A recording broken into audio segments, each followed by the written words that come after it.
All right, welcome back, folks. Randy here. Naomi. And Rey. All right, so we're going to be reviewing now the legendaries, reviewing and rating the legendaries for Archazia's Island. We're going to be doing Emerald today. So starting off, we've got Lady Tremaine. She's a 6-cost uninkable. Stats are 3/3 and she quests for 2. Her effect, that's quite enough. Return chosen damaged character to their player's hand. Then each opponent discards a card at random. So this feels, I think, intuitively, most of us are going to think about, we don't talk about Bruno, return a card to the hand, and then discard. Initial thoughts, combo-wise, I don't have many. Feels a bit slow. 6 cost is high, right? Uninkable is challenging. And then always, in order for there to be a late effect where it needs to dry, survive your opponent's turn, and then you exert it or something, I think it needs to be a really great effect, and I don't know this is it. One, because again, it's slow. You need to wait for it to dry and then your following turn. 2, it has the condition of damaged character. If it wasn't damaged character, I think it'd have a lot more potential. And I know there are like different cards that allow you to damage, your opponent, especially newer cards being introduced. It just feels a bit too slow for me in order to be able to really like take advantage of it. If it were any character, you can maybe lock the board down. But as is, I don't know, doesn't seem the best. Naomi, what do you think? I feel like I'd rather play something like You're Welcome. Rather than this. But I mean, it is pretty slow, uninkable. It doesn't... I'm not a big green player, so I mean, I don't have much take on it in regards to playing-wise. But I mean, I wouldn't want to play it if I am making a green deck right now. Unless it's blue, with blue, maybe, because I'll get to ramp. But otherwise, it's not really something for me.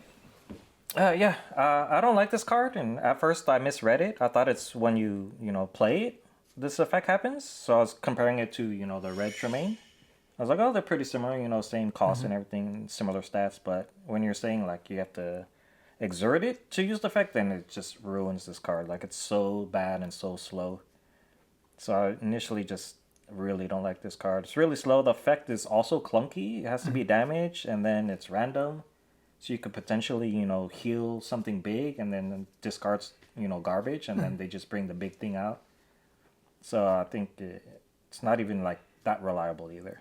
Yeah. It also just dies really fast. I mean, stats are 3/3. It's easy. is just going to take that out, no problem. Yeah, there's a lot of removal, whether it's direct damage or if after you exert it and gets its effect off once. It's just not incredible stats. It doesn't have evasive. It doesn't have ward.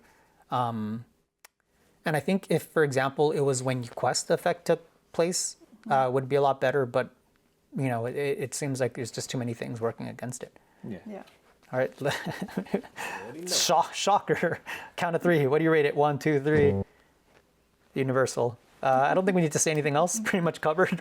Does that sound right? It's just too slow, too clunky. It should be when you quest, when it comes out, anything. Not inkable. Everything is low stats. Underwhelming on this card. It's just, I don't think it's going to see any play. Yeah. It might by some folks, and it'll be interesting if they pull it off, but I think it'll struggle. Yeah. Show us if you make it work. All right, moving on. So second legendary for Emerald for Archazia's Island, the Return of Hercules. First legendary action in Lorcana, which is pretty cool. It's a 5 cost. It's inkable. The effect, each player may reveal a character card from their hand and play it for free. Okay, initial thoughts on this. Quite interesting.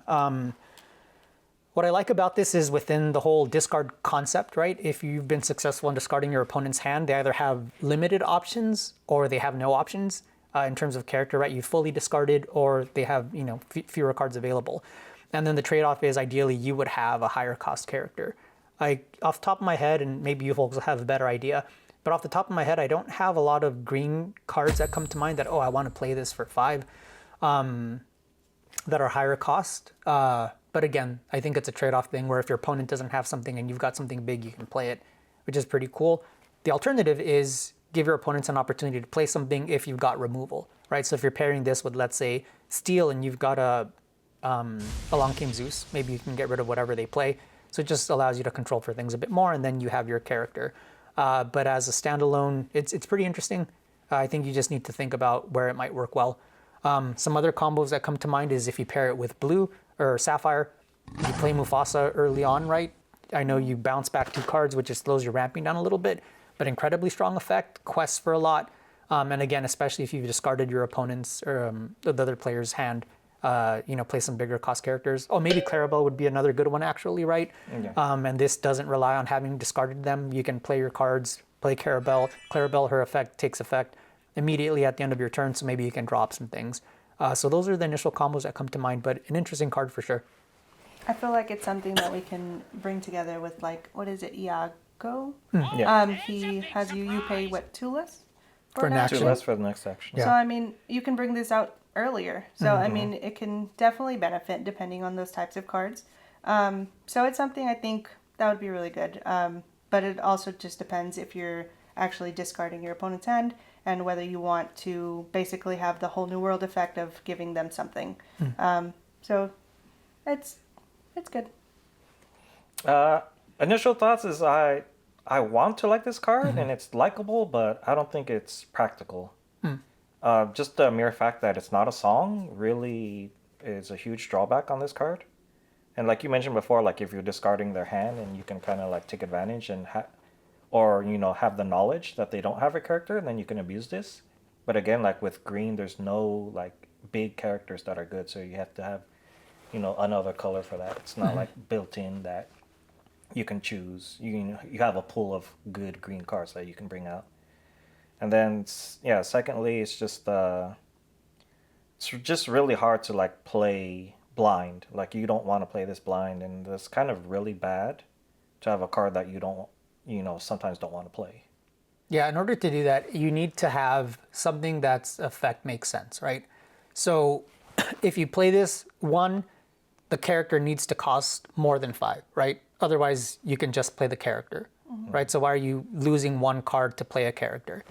Trade-off versus, for example, Just in Time. It's a 3 cost that plays a 5 cost, right? You can play up. So similarly, you don't want to play something 5 or lower, otherwise just play that card. So when you think of like the higher cost characters that make sense to me, it's things like Maui Shark, right? Like that's a really good one that you can play. It's things like I mentioned Clarabelle, mentioned the Mufasa. It's things that give you like an immediate effect, and that's the approach that I think would make the most sense. And haven't really thought too much about what combos would work, but it's 6 or higher cost characters that give you an effect when they're played is probably what you'd want to do. And then the whole trade-off of what your opponent has. Even if you don't discard their hand, if you get something better than them, then obviously that's great. Again, think of Mufasa very early on. It's an interesting one. I think there's a lot of potential. I don't know what that potential is, but I wouldn't be surprised if this ends up making it into some decks, especially because it's inkable. Curious what you folks rate it at the count of 3. 1, 2, 3. Go ahead, Naomi. 3. Okay, elaborate. So, I mean, I think I just think of a lot of different ways to try to bring this out early rather than at 5. So, I mean, like, other than, like, there's the owl location. So you get to play and your first action, like, There's one less, I think. It depends on how many people are at the location. So, I mean, that's helpful. There's also the Robin Hood that, if the red Robin Hood, when you quest with him or exert him, you get to search your deck for an action. If you pull that out, you play it for free. So I mean, it's just dependent on things like that for me. But I don't ideally see it playing turn 5. Yeah, it's definitely a combo Wait, card. what did you rate it? I'm sorry. Oh, I give it a 2. So not a 2, a 2. I think it's just a little clunky. It's hard to use. I like the effect itself, but again, I wish it was a song.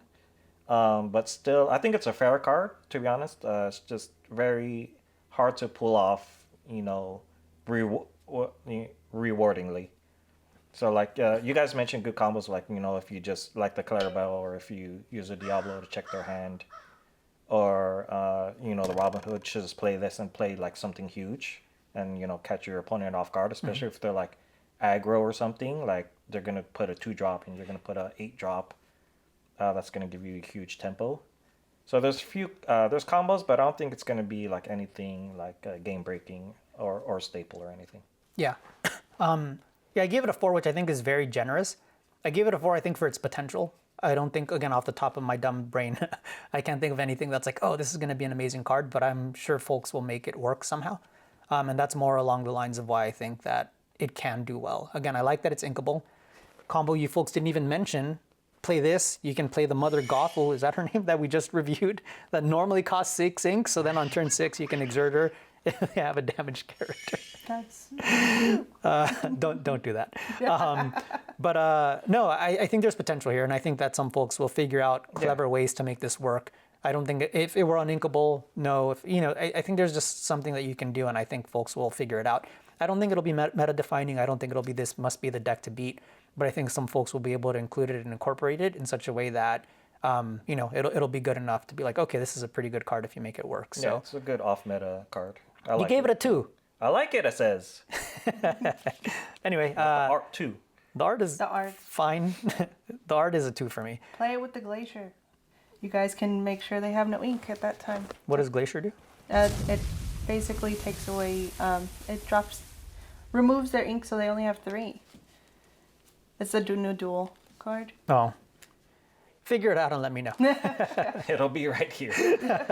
Figure out the combos, let me know, and then let me copy you because I love to net deck. Cool. Any closing thoughts on these folks? No. No. Awesome. Thanks for watching.